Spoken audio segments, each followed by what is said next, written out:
नमस्ते and welcome to this second part of the video. पिछले video में आपने सुना किस तरह अमेरिका का क्या दिखता है 2026 में 2030 तक, लेकिन 2026 के मोस्टली हमने फोकस किया और उनने बड़ी अच्छी बात बताई। पीवीआर नरसिम्हा राव जी मेरे फेवरेट हैं, होम करते हैं, अमेरिका में है, वो बॉस्टन में है, मैं सैन डिएगो में हूँ। तो two Indian American talking in Hindi, और जबकि उनकी मातृभाषा कुछ और है, तेलुगु है, और वो हिंदी में बात कर रहे हैं, तो आप भी तेलुगु सीखिए या लवनारो। और and we should also encourage each other भाषा, बिकॉज हमारी सारी भाषाएं संस्कृत पे आधारित है। इनफैक्ट मेरी जो नई बुक आएगी उसमें मैं डीप संस्कृत कनेक्शंस कर रहा हूँ, और आपको खुशखबरी दे दूं, as the international ambassador for Apache nation, अब they have accepted using Devanagari to document their language. तो उसके लिए थैंक यू वेरी मच, जो भी आप लोग मुझे सपोर्ट करते हैं, और भी आप सपोर्ट कर सकते हैं। Then I will work more on communities to set up schools for Devanagari for documenting Native American languages.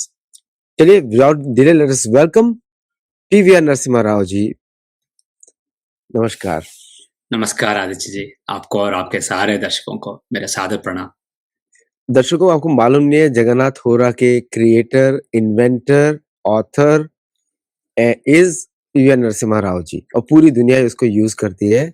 And he gave the whole world that tool for free, by the way. Right now वो only Windows पे चलता है, शायद जिस दिन Mac पे आएगा तो मैं जरूर डाउनलोड करूंगा उसको। लोग मैक पे यूज करते हैं सिमुलेटर, कुछ विंडोज सिमुलेटर का इस्तेमाल करके यूज करते हैं। यूज कर सकते हैं लिनक्स पे और मैक पे भी यूज कर सकते हैं, मगर ये विंडोज पे डेवलप किया गया था विंडोज पे गया ज्योतिष सॉफ्टवेयर। सो पार्ट 2 पे शुरू करते हैं अभी। हाँ। तो आपने अमेरिका के बारे में तो बड़ा अच्छी बात बताई मुझे। आई एम वेरी हैप्पी कि यहाँ पे सनातन धर्म आएगा, और थोड़ा सा कंट्रीब्यूशन हमारा भी होगा, बिकॉज देवनागरी, द भाषा is the operating system of the mind. अगर आपका भाषा रहेगा लोकल, जो भी आपका भाषा है, whether you speak native American languages और कोई भारतीय भाषा की बात करते हैं, तो you think like that in that. अगर इंग्लिश में बात करेंगे तो इंग्लिश के साथ सोचेंगे, और इंग्लिश से तो क्रिश्चियनिटी प्रमोट होती है, क्रिश्चियनिज्म एक्चुअली, कैथोलिसिज्म और इज्म्स हैं सारे। ओके, चलते हैं यूरोप के ऊपर। तो पिछले एपिसोड में आपने बताया हाउ अमेरिका इन्फ्लुएंस थोड़ा कम होगा। हाँ। अब यूरोप तो it's in a different ball, उसको वॉर का ही भूत सवार है। तो 2026 में क्या करने वाला है? ये 2026 जो है ये बहुत ही अनस्टेबल पीरियड है, और यूरोप के लिए ये बिल्कुल अच्छा वक्त है। यूरोप के जो मेजर पावर्स हैं, यूके, फ्रांस, जर्मनी, इन सब देशों के लिए 2026 अच्छा साल नहीं है, ये बहुत बुरा साल है। और जो भी कल्चरल वार्स हैं देश के अंदर, जो भी बेसिकली एंटी इमिग्रेंट सेंटिमेंट है, वो बढ़ता रह जाएगा। और ये शुरू हुआ था ये गल्फ वार के बाद, इराक वार के बाद, और आईसिस के बेसिकली पावर में आने के बाद, जो भी इमिग्रेंट्स मिडिल ईस्ट से और अफ्रीका से यूरोप में गए थे, उनके खिलाफ शुरू हुआ था, मगर ये डिफ्लेक्ट हो जाएगा। ये सारे प्रवासियों के की ओर बेसिकली डिफ्लेक्ट हो जाएगा ये एंटी इमिग्रेंट सेंटिमेंट। इसलिए जैसे मैंने पिछले वीडियो में बताया था कि अमेरिका में जो प्रवासी लोग हैं उन्हें अलर्ट रहना पड़ेगा, इसी तरह जो भी यूरोप के अंदर प्रवासी लोग हैं उन्हें बहुत जागरूक रहना पड़ेगा, क्योंकि ये सेंटिमेंट बढ़ता बढ़ता जाएगा आने वाले सालों में। और जो इकॉनमी है यूरोप का, वो स्ट्रगल करता जाएगा। और यूएस जो है, जो बेसिकली चीन के इन्फ्लुएंस को फाइट कर रहा है सारी दुनिया में, वो कुछ नॉर्थ अमेरिका और साउथ अमेरिका में उस पे फोकस करेगा। इसलिए यूरोप के साथ जो थोड़ा-सा गैप आया था, यूरोपियन यूनियन और यूरोप के देश और यूएस के बीच में जो गैप आया था, वो शायद इस साल में बढ़ता जाएगा। और इसलिए यूरोप के जो देश हैं वो बहुत ही दबाव में आएँगे। जो भी यूक्रेन और रूस को लेके, जो भी मिडल ईस्ट को लेके, जो भी वर्ल्ड में सारे टेंशन्स हैं, उन सारे टेंशन्स में पिछले सालों में यूएस बड़ा भाई रहा करता था, और यूरोप बेसिकली यूएस को फॉलो करता था। अब यूएस बेसिकली अपना अपना मार्ग बेसिकली ढूँढ लेगा, इसलिए यूरोप के देशों को कभी-कभी अमेरिका से मिलना पड़ेगा, कभी-कभी अपने आप कुछ करना पड़ेगा, इसलिए ऐसा लगेगा यूरोप के देशों को कि वो शायद उनके पास कुछ अच्छी दिशा नहीं है। इसलिए वो थोड़ा-सा लॉस्ट महसूस करेंगे आने वाले साल में और इकॉनमी भी बहुत स्ट्रगल करेगी और जब इकॉनमी स्ट्रगल करती है तब कुछ पॉपुलर मूवमेंट्स आ जाते हैं जो लोगों को समझाना चाहते हैं कि क्यों इकॉनमी बर्बाद है, क्या हो रहा है, कैसे फिक्स करेंगे। मगर जैसे मैंने यूएस के बारे में बताया था उसी तरह यूरोप में भी जो भी डायग्नोसिस रहेगा इकोनॉमिक ट्रबल्स का और लोगों के मन में जो भाव है कि कुछ अच्छा नहीं चल रहा है, उस भाव के मूल कारण को डायग्नोज करने की जो कोशिश रहेगी, वो अच्छी नहीं रहेगी यूएस की तरह यूरोप में भी। इसलिए लोग कन्फ्यूज़ रहेंगे और रॉन्ग सॉल्यूशंस के पीछे भागेंगे।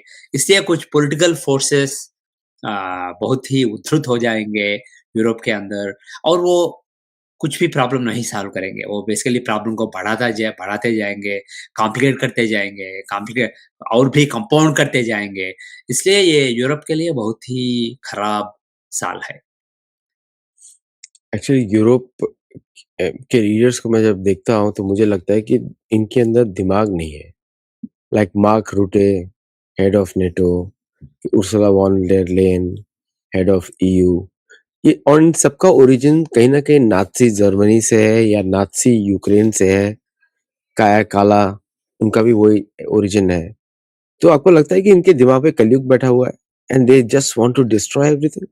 सबके दिमाग पे कलयुग बैठा हुआ है। ये घोर कली है। कुछ लोग मानते हैं कि हम अभी द्वापर युग में हैं और ये कलयुग नहीं है, मगर मैं रिस्पेक्टफुली कहना चाहता हूँ कि अगर आप शास्त्रों में जो बताया गया है, उसे स्ट्रिक्टली फॉलो करते हैं, तो ये कलयुग है और आप अपने अपने चारों ओर देखेंगे तो ये साफ दिखाई देगा कि ये कलयुग है। ये घोर कली है, घोर कलयुग है। इसलिए मगर श्री कृष्ण जी ने भविष्य पुराण में एक बात बताया था। उन्होंने बताया था कि कलयुग आने के बाद 5000 साल तक बेसिकली जो कली है वो बढ़ता जाएगा और ऐसा ऐसा ऐसे नीचे गिरेगा मानवता कि 5000 साल बाद कुछ लोगों में भक्ति आएगा, कुछ धर्म आएगा और उसके बाद आने वाले 5000 साल अच्छे रहेंगे। कली कली का जो इन्फ्लुएंस है वो बेसिकली काबू में रखा जाएगा और उस 10,000 साल बाद बेसिकली तब अगेन बेसिकली का धर्म भ्रष्ट होता जाएगा और तब बेसिकली कोई कोई रेस्क्यू नहीं रहेगा। इसलिए 5,000 years basically fall, 5,000 years rise, again basically slow fall for remaining time of Kali Yuga. इसलिए कलयुग रफली 3000 BCE में शुरू हुआ था 3102 BCE। इसलिए जो 5000 साल बाद का समय है वो अभी हम उस बेसिकली अपोव पॉइंट पे हैं जब वो पहले वाला 5000 साल जब कलयुग बेसिकली बहुत बहुत नीचे गिर जाएगा, धर्म बहुत भ्रष्ट हो जाएगा और लोगों में फिर से धर्म का बढ़ना होगा। उस इन्फ्लेक्शन पॉइंट पे हैं हम अभी। इसलिए जो भी मैंने पिछले वीडियो में बताया था कि 2030 में कुछ ऐसा बदलाव आएगा, जो महाभारत जैसे कि ग्रह स्थितियाँ हैं 2030 में, ये बेसिकली इस उसके बाद जैसे मैंने बताया था जो सनातन धर्म बेसिकली बढ़ता जाएगा। ये basically it maps with what Shri Krishna भगवान said in the Bhavishya Purana. So the thing is, when you are at that inflection point, for the change to happen, धर्म इतना गिरना चाहिए कि बेसिकली अब कोई रास्ता नहीं बढ़ने के अलावा कोई और रास्ता नहीं और हम उस पॉइंट पर भी आने वाले हैं, अभी आ रहे हैं। इसलिए मुझे इंडिविजुअल्स पे कमेंट करना नहीं पसंद है, मगर जो यूरोप को लीड कर रहे हैं, जो विविध देशों के नेता लोग हैं, विविध ग्रुप्स के नेता हैं, वो सारे बेसिकली अपने आप के कंपल्शंस हैं। हर एक नेता पर, हर एक देश पर बहुत सारे कंपल्शंस हैं।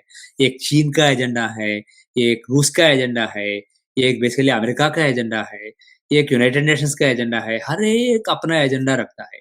जो मिडल ईस्टर्न के देश हैं, वो जो पेट्रोलियम को बेसिकली बढ़ाना चाहते हैं, उनका कुछ एजेंडा रहता है, और जो ग्रीन एनर्जी को बढ़ाना चाहता है, उसका कुछ एजेंडा है। और इस कलयुग में, इस घोर कली में, हर एक अपनी स्वार्थी एजेंडा को लेके हर एक ग्रुप को या हर एक देश को, हर एक आदमी को इन्फ्लुएंस करना चाहता है। इसलिए लोग बहुत कन्फ्यूज़ हैं। जो भी उनके उनके प्रयोजन में है वो करना चाहते हैं, मगर कन्फ्यूज़ हैं। बहुत सारे डिफरेंट डायरेक्शंस में पुल हो रहे हैं सारे देश। मगर एक बात कह सकता हूँ कि जो भी डिसीजंस लेंगे, की डिसीजंस लेंगे यूरोप में आने वाले 2-3 सालों में, वो बेसिकली अच्छे नहीं रहेंगे। उनके उनके कारण यूरोप का डाउनफॉल जो हम देख रहे हैं पिछले कुछ सालों से, पिछले 10-20 सालों से, वो डाउनफॉल बढ़ता जाएगा, जस्ट लाइक यूएस। बात आती है रशिया की। हाँ, हाँ। तो यूरोप में बहुत हवा फैलाया जाता है कि रशिया मार देगा, रशिया खत्म कर देगा, और रशियन प्रेसिडेंट बोलते हैं कि हमको पीस चाहिए। He is the one who gave the peace offer also. If Russia and USA are on same line, they can conquer the whole world. लेकिन रशिया और यूएस को कभी भी देवता तो साथ में रखेंगे नहीं, क्योंकि पूरी दुनिया बर्बाद कर देंगे। It has happened in the past also. तो तो रशिया के अगेंस्ट में यूरोप और यूएसए कितना काम करेंगे, और विल रशिया बी विक्टोरियस? क्या होगा नेक्स्ट 2-3 इयर्स में, 2026 में क्या होगा?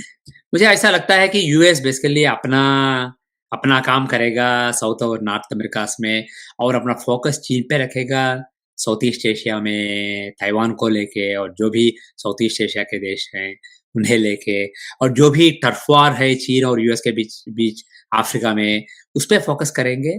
और रशिया को, रूस को बेसिकली फ्री हैंड दे देंगे यूएस आने वाले साल में। और अगर आप जो पीस पीस का प्रस्ताव रखा दिया था ट्रम्प जी ने यूक्रेन के पास, वो बेसिकली बहुत ही प्रो रशिया है। It's not pro Ukraine, it's more pro Russia. ऐसा ही कुछ होगा बेसिकली। अमेरिका यूक्रेन पे, यूरोप पे दबाव डालेगा, और रूस के साथ कुछ अच्छा डील बनाएगा, और रूस अपना अपना काम करेगा अपने इन्फ्लुएंस के जगह पे, और अमेरिका अपना अपना काम करेगा। मगर अमेरिका का बड़ा टेंशन रूस से नहीं है, वो है चीन के साथ। और चीन के साथ जो भी इकोनॉमिक स्ट्रगल्स है अमेरिका के, जो भी इकोनॉमिक इन्फ्लुएंस के लिए जो भी टक्कर ले रहे हैं चीन और यूएस, वो आने वाले 2-3 सालों में बढ़ते जाएंगे। और मेरा एक्सपेक्टेशन ये है कि 2026 में, स्पेशली फर्स्ट हाफ ऑफ 2026 में, चीन का इकोनॉमी बहुत स्ट्रगल करेगा। चीन के लिए चीन से ये प्रॉब्लम है कि वो आयरन कर्टन के पीछे है।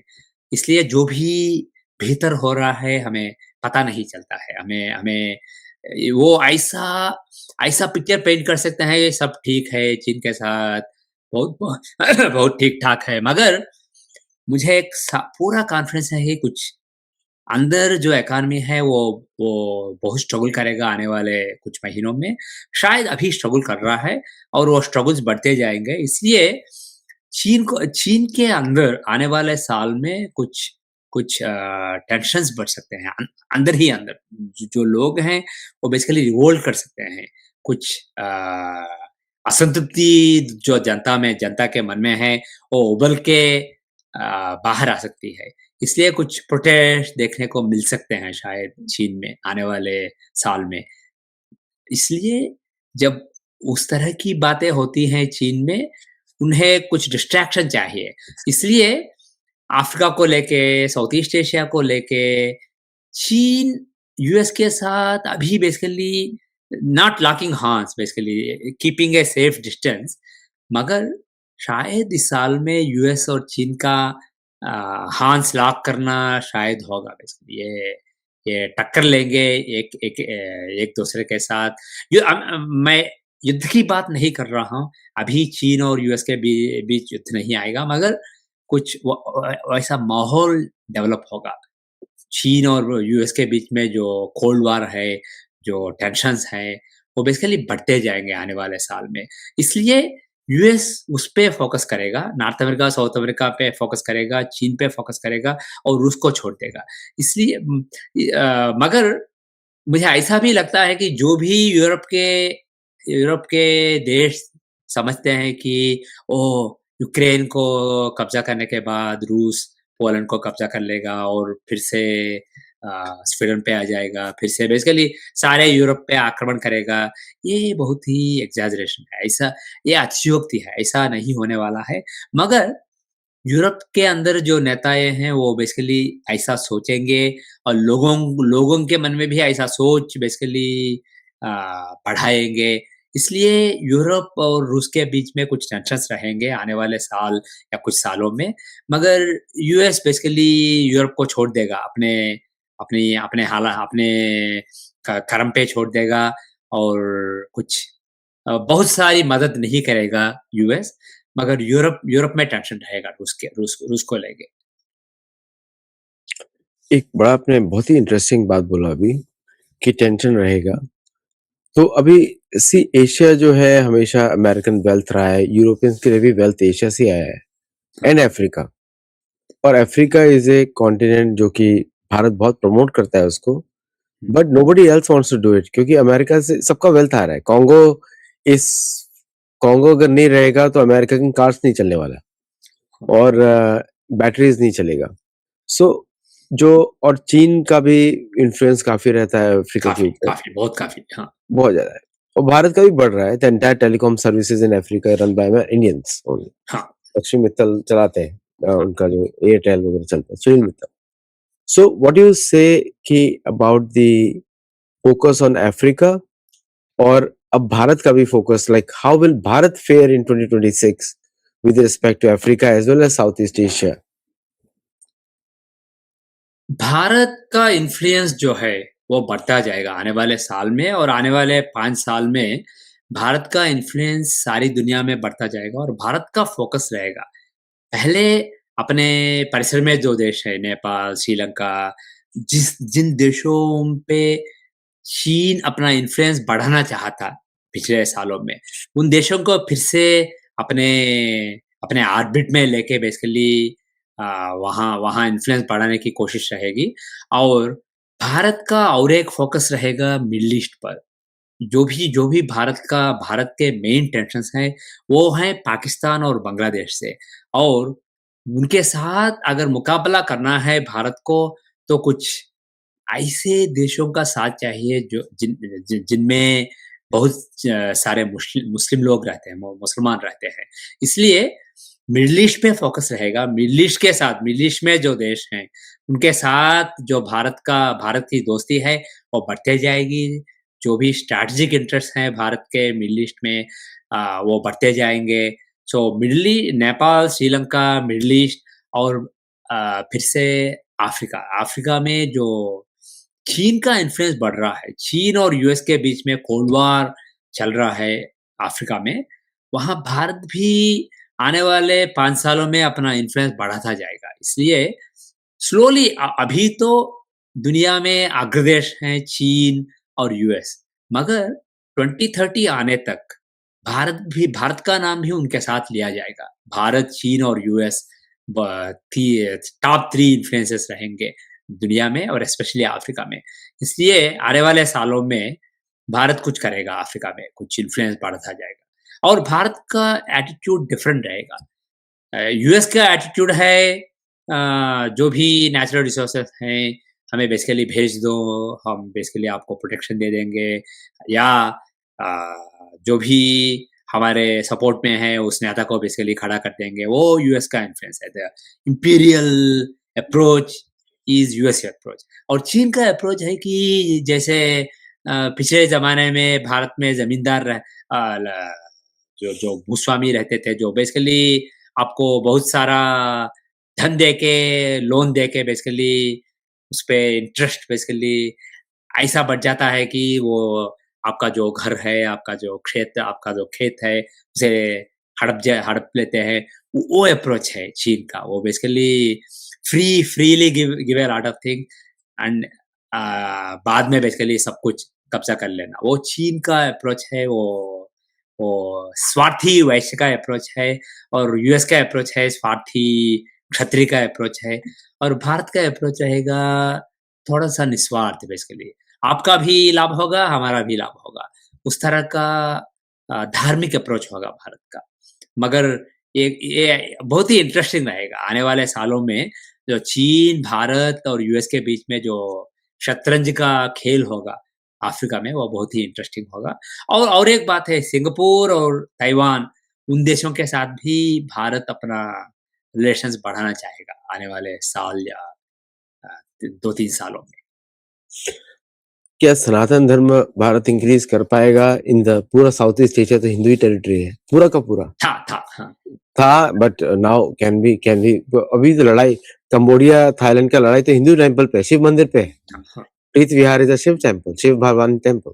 हाँ। एंड तो will can Bharat utilise those things? Cambodia, Laos, Vietnam, even Philippines में भी नाउ दे आर रियलाइजिंग कि they were Hindus before, they are forced by the Spanish king, नाम भी किंग फिलिप्स के ऊपर नाम पड़ा फिलीपींस। एंड तो विल दैट इंक्रीज? और दूसरा ऑस्ट्रीनेशियन करके बकवास वर्ड बनाया है लोगों ने। There is no such thing as Austronesian. वो वहां के लोग तो मलय से आए हैं, and they were Hindus before, they themselves say कि now ancestry meets with हमारा से मिलती है उनकी ancestry. So do you think these movements will become stronger if Bharat has a, influence? आने वाले 5 सालों में नहीं, ये बेसिकली चर्चा में रहेंगे और लोग उसकी बात करेंगे, मगर आने वाले 5 सालों में कुछ मुझे ऐसा नहीं लगता है कि कुछ कुछ बड़ा होने वाला है।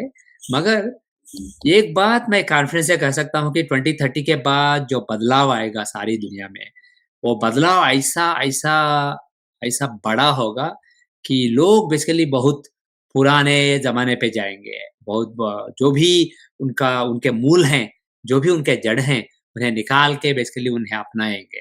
तो मुझे ऐसा लगता है कि मिड 2030s में, लेट 2030s में बिल्कुल हो सकता है। जो भी लोग सारी साउथ ईस्ट एशिया में, और शायद इवन जापान, कोरिया, उन देशों में भी सनातन धर्म के रूट्स हैं।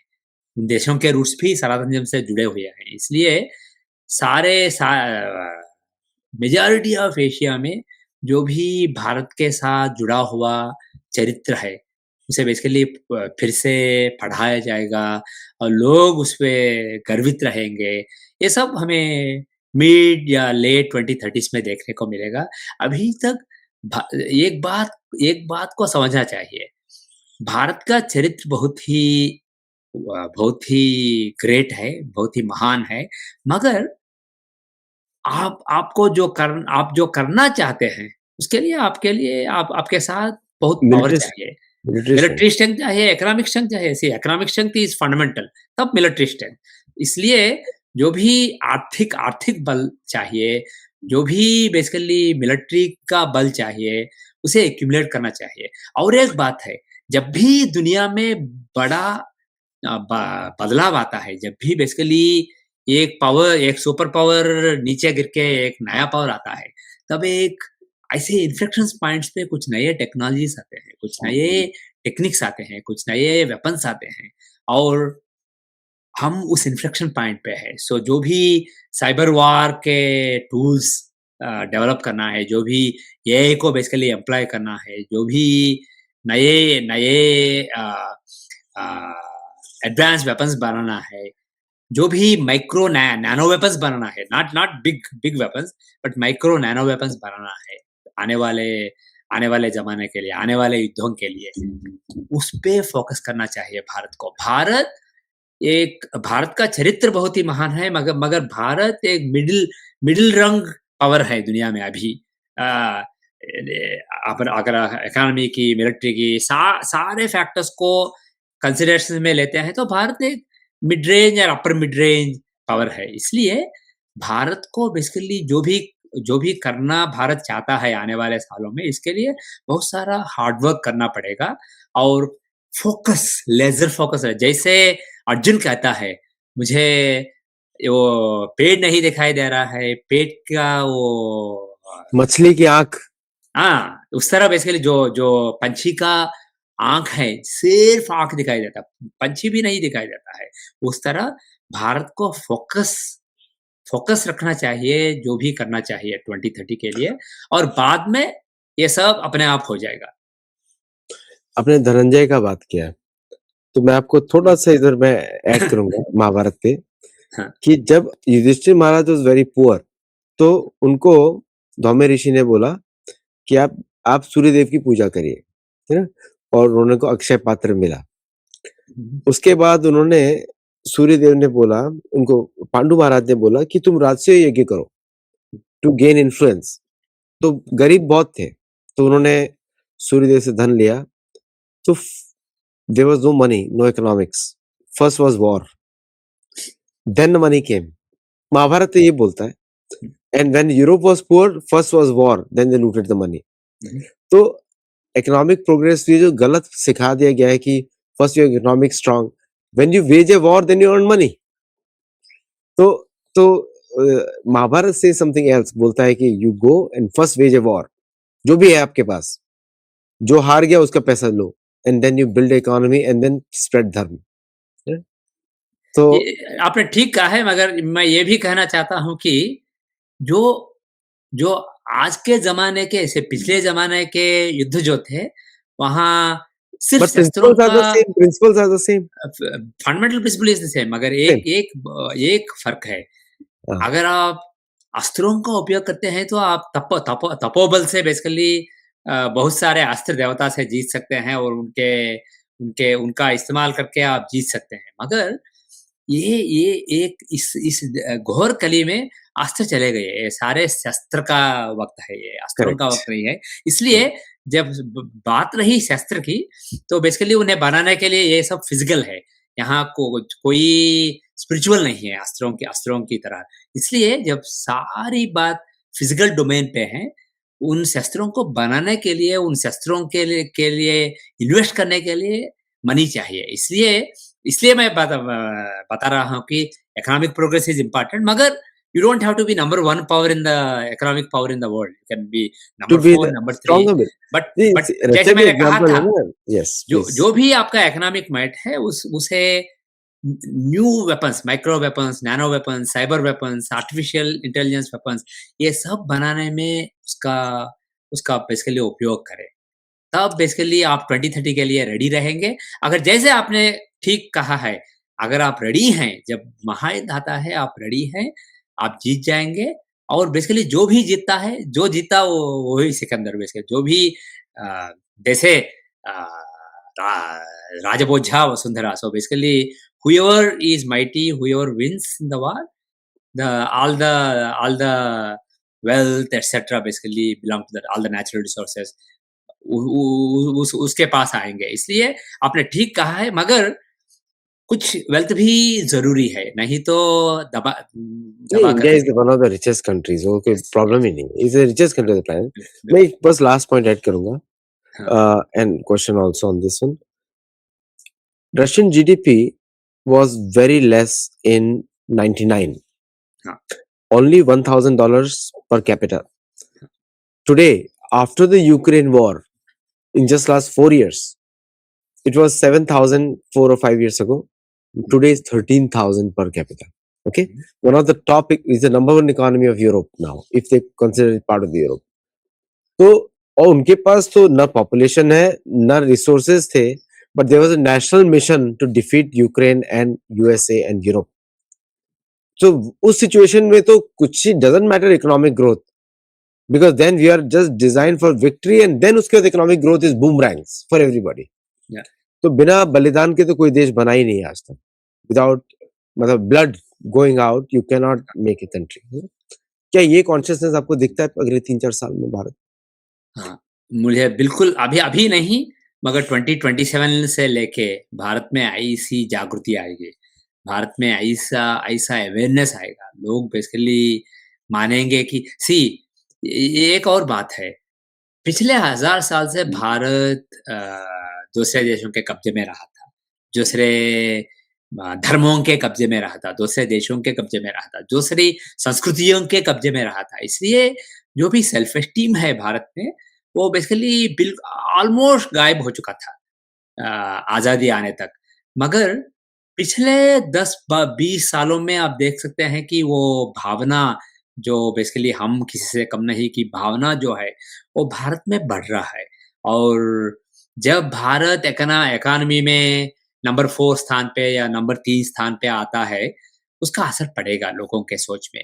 और मुझे ऐसा लगता है कि 2027 के बाद भारत में ऐसी जागृति आएगी कि लोग समझेंगे कि हम बहुत बड़े पावर थे, पावर हैं और पावर रहेंगे, हम कुछ भी कर सकते हैं और किसी भी देश के साथ हम लड़ सकते हैं, हम जीत सकते हैं।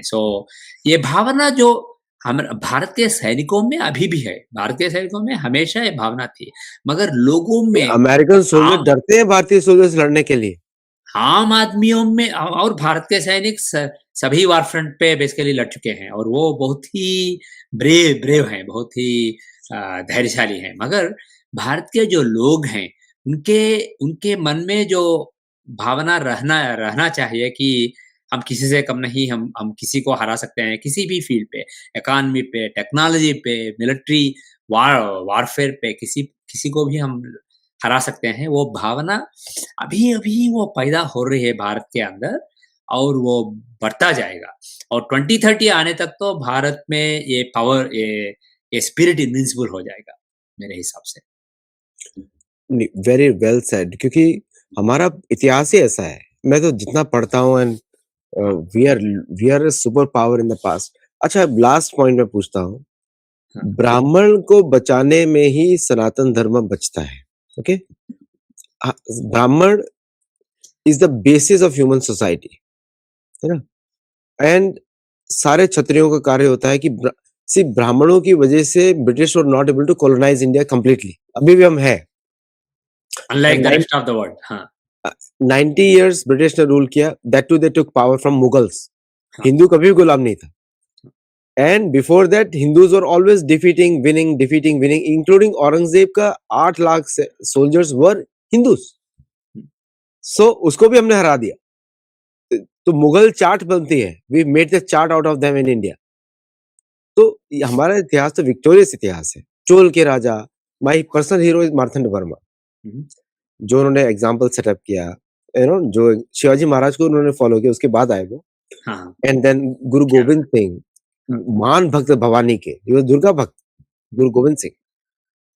सो we have a valorous history. Chola के राजा, हुँ, पांड्य राजा, नॉर्थ ईस्ट में हमारे राजा, और Anga Banga, Shyam up to Champa is our desh, Gandhara is our देश। बीच में नकली पाकिस्तान आ गया। सो गांधार से व्हेन वी, काम्भोज तक। हाँ, हाँ, सो व्हाई ये थिन स्ट्रिप ऑफ जो बीच में लगाया गया है sandwich, can this be removed in this 3-4 years? 3-4 years में नहीं, मगर आने वाले 10 साल में हो जाएगा। और रही बात बेसिकली जैसे आपने बताया था, एक एक एक एक व्यवस्था को बेसिकली पटिष्ठ रहने के लिए जो भी ब्राह्मण हैं, उनका बेसिकली पटिष्ठ होना बहुत ज़रूरी है। मगर ये बात मैं कहना चाहता हूँ यहाँ, आ आजकल जैसे वर्ण व्यवस्था बेसिकली लोगों को ये समझ में आती है, ये श्रीमद् भागवतम में श्री कृष्ण भगवान ने जो बताया था, ये नहीं है। तो एग्जैक्टली वो भगवान जो तो बोलते ही ब्राह्मण है, है। हाँ, क्षमा दमा तप शौचम हाँ, हाँ, क्षांति वो मार्गमेव च। देते कर्म हैं। ब्रह्म कर्म स्वभाव, ओनली कर्म हाँ, हाँ, बेस्ड। हाँ। Yes, you said in the last show Yes, yes, also. yeah. We said in the last one also. Yes yes yes. Karmana jayate Shudraha. Basically, by birth, everybody is a Shudra, and then they become Vaishya, or Kshatriya, or Brahmana through their karma. इसलिए आपका सोच जैसा है, आपके aptitude जैसा है, आपका कर्म जैसा है, वो आपका वर्ण बन जाता है। इसलिए जो भी ब्राह्मण वर्ण में पैदा हुआ था, जिसका बाप या माँ ब्राह्मण थे, वो ऑटोमेटिकली नहीं होता, ऑटोमेटिकली ब्राह्मण नहीं बन जाता नहीं है। बनता। इसलिए हमें इवन पुराने समय में उनको ब्रह्म बंधु बोला जाता था, ब्रह्म बंधु, हाँ, हाँ।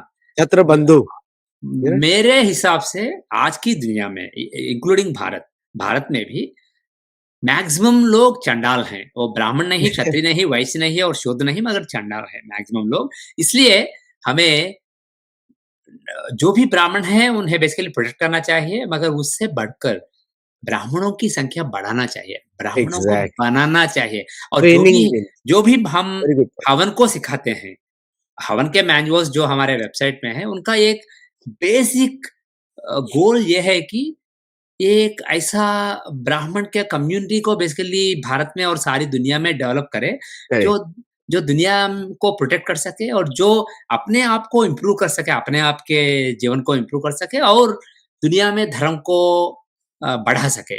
ये हमारा हमारा गोल है। इसलिए मैं ये मानता हूँ अगर आप कुछ साधना करते हैं, even if you are a chandala right now, even if you don't know anything, अगर आप साधना करते रहते हैं तो स्लोली जैसे वा वाल्मीकि महर्षि बन गया था, आप भी ब्राह्मण बन सकते हैं और एक महर्षि बन सकते हैं। इसलिए देखो, साधना करना चाहिए, वो हमारा फ़ोकस है। हमारे सारे गुरु भी वैसे ही हैं, वर्ण आदि शंकराचार्य, नॉट शंकराचार्य, शंकराचार्य, व्यासदेव, विशुखदेव गोस्वामी तो अप्सरा और व्यासदेव के पुत्र हैं। But yes, you are absolutely right कि कोई भी बन सकता है, एंड यू सेड करेक्टली, क्योंकि वो हम बाकी सब चीजें बनाते हैं, इंजीनियर डॉक्टर्स बनाते हैं, लेकिन कोई ब्राह्मण नहीं बनाते। ब्राह्मण नहीं बनाते हैं हमारी एक्चुअली हमारी जो विद्या व्यवस्था थी वो ब्राह्मणों को, अच्छे क्षत्रियों को, अच्छे वैश्यों को बनाना वो सिलेबस का अंग हिस्सा होता था, था। अंग हाँ, होता था पिछले अभी ज़माने तो में। सारा और सिलेबस शूद्र बना देता है, अभी तो जॉब इंज जॉब पर। सभी को चंडाल मगर अच्छे इंजीनियर में डॉक्टर्स और लॉयर्स बनाते हैं मगर चंडाल चंडाल होते हुए। होते ही। ये मॉडर्न एजुकेशन सिस्टम का गोल है इसलिए हम और एक बार बात करेंगे मगर विद्या व्यवस्था को भी मजबूत बनाना चाहिए। हमारा गुरुकुल इसीलिए चलता है, ये एग्जैक्टली आपने ये पॉइंट बोला कि पढ़ाए पढ़े, समझे अपने बारे में, and help others also. Thank you so much for coming and spending आपका valuable time with me on a Saturday afternoon. Our pleasure is our, mine.